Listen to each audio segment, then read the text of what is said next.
is laggy for Sacsri. That being said, we tried both servers. Sadly, neither worked, and we've flipped a coin at this point, and it's actually going to be going down here on the Korean server. So that being said, ladies and gentlemen, welcome back to the cast.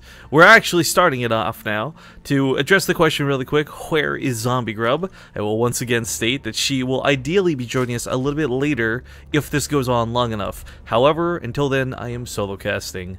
That being said, let's get this started. You'll notice down here before we do the intros, it's a best of 7, but keep in mind all of these individual matches are actually best of 1s. Each game is a point for each team, and there you have it.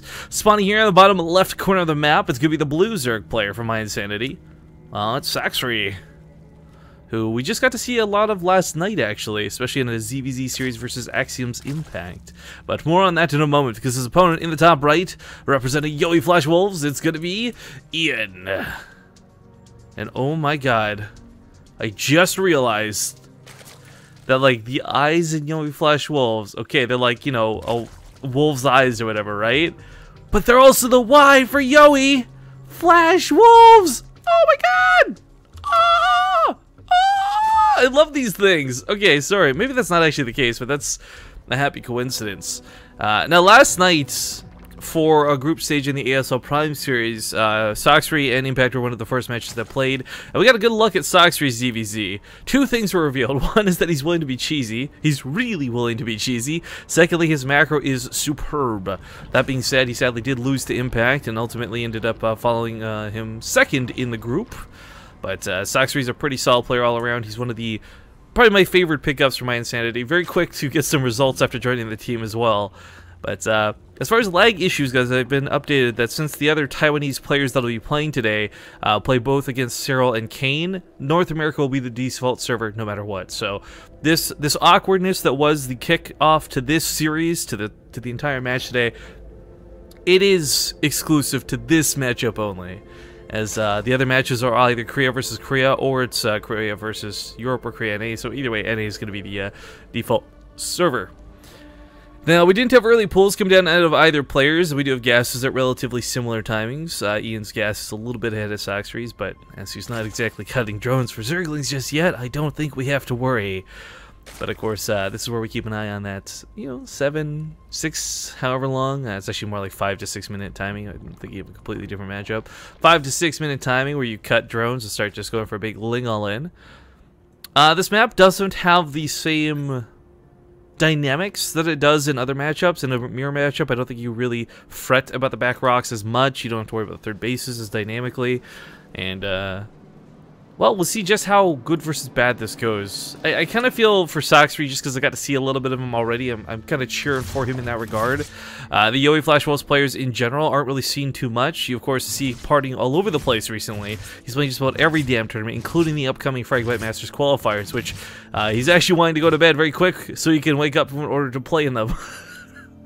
But, yeah, I don't know. It's not too, what is it? 5 a.m. here is 10 p.m. in Korea, so yeah, it's about 10:30 in the evening over there, and I guess I can understand him wanting to go to bed. But anyways, enough about the players that aren't playing. Here comes some links to the natural mineral line, but he should be okay. There's no drones over here to pick off, and there's 6 slings of his own to defend with, so Sacsri not getting caught off guard. I do like they brought the second queen. The Bailey Nest was coming on the high ground, and this is kind of cool. I wasn't sure if this was going to be defensive or not, but looks like he's going to get some down to be safe. He's not cut to drone production just yet.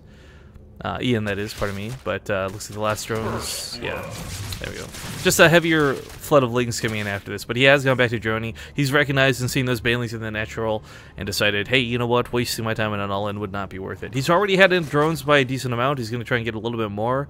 Spinecrawler coming down home is a really smart choice because, of course, there have been banelings revealed at this point, and last thing he wants to do is have to deal with Sacsri throwing a ling all-in his way. Well, he has no baneliness of his own to defend with. The advantage, I'd say, goes to Ian, though, if he can get past to roaches, if he can kind of get past the awkwardness that is. Ooh, nice connection on that baneling. Banelings and Zerglings, then, you know, he's not wasting the gas that, or pardon me, that Sacsri certainly is. Man, I want to say Impact. Too much DVZ from last night on the brain and not enough sleep is a dangerous combination. But, so the Lynx are going to try and maneuver past one another, but it looks like they're both more or less cut out offensive aggression production. They're both kind of playing defensive. Got a Spine Collar even coming here out of Sacsri. Not a bad move, because, again, whether it's Roaches or Banelings, a Spine Collar can go a long way. He's trying to bait some hits with these Banelings, but I don't think Ian is going to let that happen. Yeah, an awkward connection, to say the least. It's actually really important he doesn't over-dedicate to this. He's trying to keep the Baneling alive with his own Lings, but of course if he loses that Baneling, all of a sudden his Lings will get overwhelmed, so this could turn around very quickly on him if not careful. Both players going to lair while this goes on. Second Baneling coming out of nowhere trying to catch the Zerglings. It's a decent pop, nothing too crazy.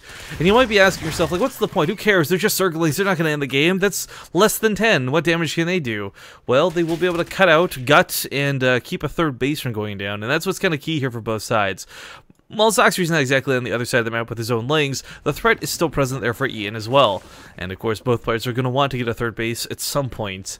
In fact, this is probably the latest set of thirds for players who didn't open Gasless, but that's okay. Again, they haven't really slacked in other regards. Tech's on the way. Sacsri's got a small drone lead, but that should, ebb and flow as ZVZ tends to do. But both are going towards Roaches, and I guess the dedication out of Sacsri wasn't too heavy. I don't think he made more than about 5-ish Banelings, so... not like he's behind in gas, he can't afford to go for those upgrades. No, he's actually got one and one started at the same time. A couple Lings slip through to the main. There's no cheeky spots you can really hide these for Banelings, but he does get a drone, so nice kill over there. Overseer's gonna have a nice vision here of the third base. I actually kind of like this. The earlier Overseer might seem a little unnecessary right now, but one of the key things about it is it gets energy pretty quick to go for those contaminates that'll become more common in ZVZ. I would love to know who the first person to start doing this was and shake their hand, because this Overseer dynamic has really actually changed the matchup a bit, especially messing with upgrades. It's really cool to see. Regardless, though, it's not going to come into effect for a long time. Roach speed starts up here for Sacsri, who's the priority over Roach production, so he's going to get ahead a little bit on drones, but hopefully this doesn't make him fall too far behind on Roaches. Injects for the time being won't be what cost him this. It, of course, will be a lot about gas and money and minerals, but worst comes to worst, you start off being down by about 6 Roaches, and that's kind of what you expect to have happen. But this is really nice out of Sacsri. If he gets a cancel on this third, then those couple of Roaches won't really matter. A huge lookup difference. His own third base finishing up right now. Nice Baneling connection over here. Queen plus the drone should be able to hold. Not quite a cancel on the hatch rate, but oh my god, it's so low. He might be able to go back for a kill in not too much time. I keep trying to check the Evo chambers to see if that contaminate gunk is going to come out. But not quite yet. Drones, guys, you're like right there. You're like 99% of the way there. Just there you go. There you go.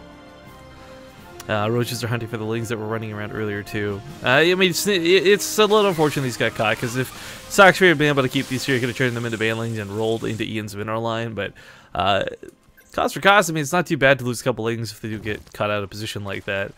But still, droning. This is going to be one of those passive ZVZs by the seams of things. I'm not at all surprised, though. For Sacsri's sake, I really thought maybe he was going to get a little more nimble, a little bit more, hey, you have to deal with the lag. But by playing this, and it sounds really condescending, and I don't intend it to, but by playing this Roach versus Roach style, this more passive play, which, in my opinion, right now is always going to be a little bit boring until the engagements kick off, this is probably the best thing Ian could do. If he maxes out on Roaches, he starts relying on concaves and engagement areas. And truth be told, while there is a little bit of micro involved with Roach Wars, it's mostly, God, I hope I got the concave, and please, God, let me have more Roaches than my opponent. Less than it is about skill and micro and control. So the latency, the lag, the delay might not affect him as much, so it makes a lot of sense that Ian's playing this style out. But as I said before, Sacsri go for the Tunneling Claws, Sacsri go for the Burrow. This is kind of what I expected out of him. He's going to try and tear Ian apart and make him just go nuts trying to respond to perhaps 1 or 2 different spots of aggression at a time.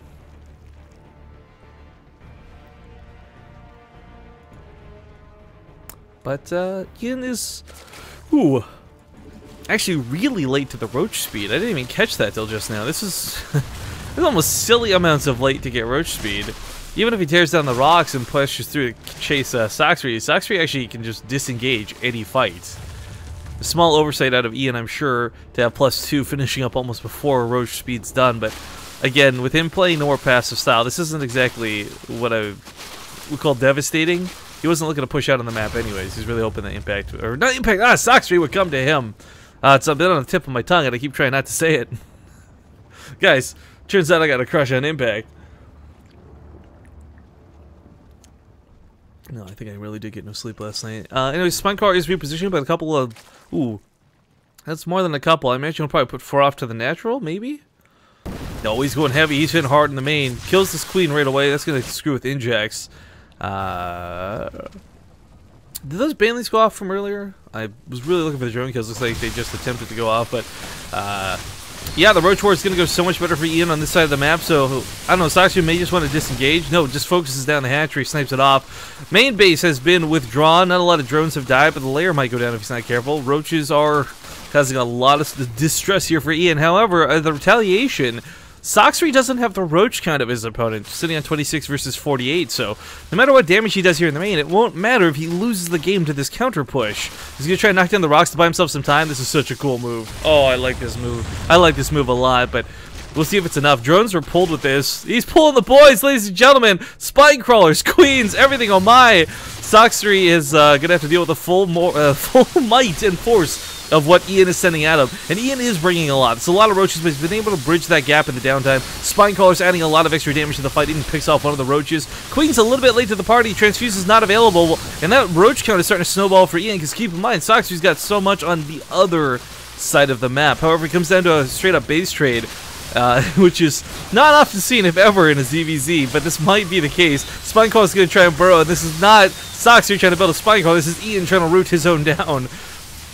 This is a really cool move out of Ian, the throes of defeat and all that, but Sacsri has less units, but he's got a much bigger head start. There's really not a lot to deal with. I guess he would never be able to come across and kill the spine, so I'm thinking the more we look at this is looking a little bit better for Ian. I mean, the Spinecrawler is going to pick off that Roach War. No more production for Sacsri. Sacsri can try and hold up in his main, but he's already thrown all his drones into the fray. He's got this third base, which, quite frankly, I don't know, Spinecrawler up? Because right now, the way this kind of works out is that Sacsri will lose his natural, he's going to lose his main. If he can hold on to his third, he's mining and Ian isn't. But this is a big if, because that's a hell of a lot of roaches, and there's not a lot of trading that's going to be had. He's actually bringing the rest of what he has back home, pulling his drones away from this. He's going to try and fight with everything available to him. 21 roaches versus 24 roaches, even upgrades. He's got more drones to throw into this, though. More cannon fodder to throw into this, though. He's going to have the broodlings helping out a little bit, too. Will this be enough to hold? Again, if he holds this base, there's a pretty good chance he wins the game. This is pretty much everything for Ian. Zergly's getting in on the mix too, and I think Sacsri has barely done it, folks. Yeah, 17 roaches over 7. He's held the crazy base trade that Ian brought forth, and GG. GG, ladies and gentlemen. Ian, please. I'm really sad he lost. That was so cool. But game number 1 will go to Sacsri. But more importantly, 1-0 in the favor here.